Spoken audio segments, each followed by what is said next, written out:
that's why we honor Bill Moyers.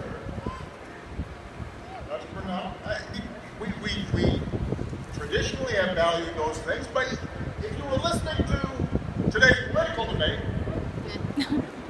you might wonder where this strain of anti-intellectualism came from.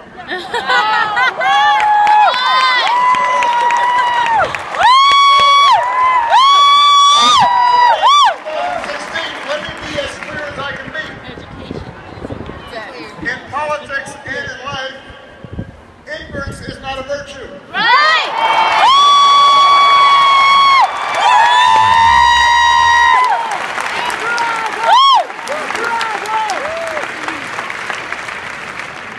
It's not cool to not know what you're talking about. It's not! We're keeping it real.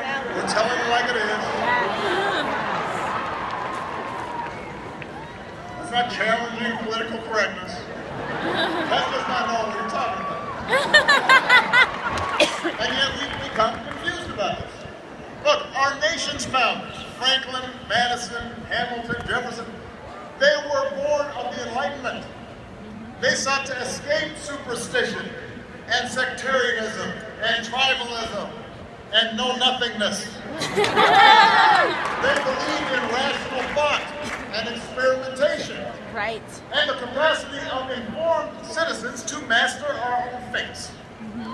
That is embedded in our constitutional design. That spirit informed our inventors and our explorers, the Edisons and the Wright brothers, and the George Washington Carvers and the Grace Hoppers, and the Norman Borlaugs and the Steve Jobs. That's what built this country. And today, in every phone, in one of your pockets, we have access to more information than at any time in human history at a touch of a button.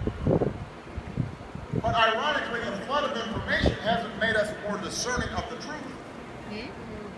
In some ways, it's just made us more confident in our ignorance. Wow. We assume whatever's on the web must be true. We search for sites that just reinforce our own predispositions. Right. Opinions masquerade as facts. The wildest conspiracy theories are taken for gospel. Now understand, I am sure you've learned during your years of college, and if not, you will learn soon, that there are a whole lot of folks who are book smart and have no common sense. That's the truth. You'll meet them if you haven't already. That's the truth. So the fact that they got a fancy degree, you know, you got to talk to them to see. Qualities like kindness and compassion, honesty, hard work, they often matter more than technical skills or know-how. Woo! But when our leaders express a disdain for facts, Yeah, that's sick. when they're not held accountable for repeating falsehoods and just making stuff up, while actual experts are dismissed as elitists, then we've got a problem.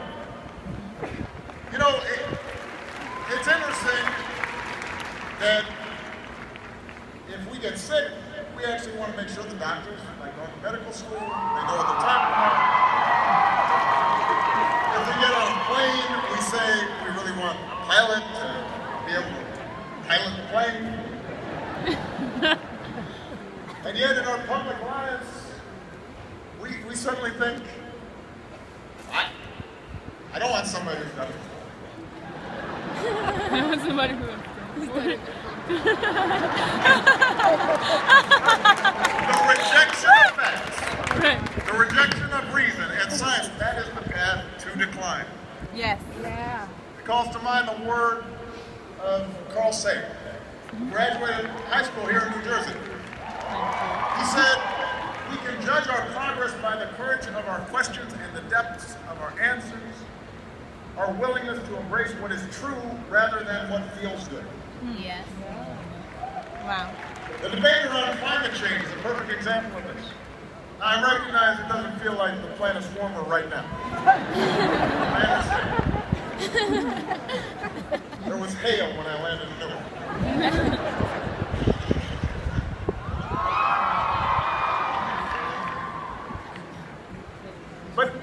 But think about the climate change issue. Every day, there are officials in high office with responsibilities who mock the overwhelming consensus of the world's scientists that human activities, the release of carbon dioxide and methane and other substances are altering our climate in profound and dangerous ways. A while back, you may have seen a United States senator trotted out a snowball during a floor speech in the middle of winter as proof that the world was not warming. I mean, listen, climate change is not something subject to political spin. There is evidence. There are facts. We can see it happening right now. If we don't act, if we don't roll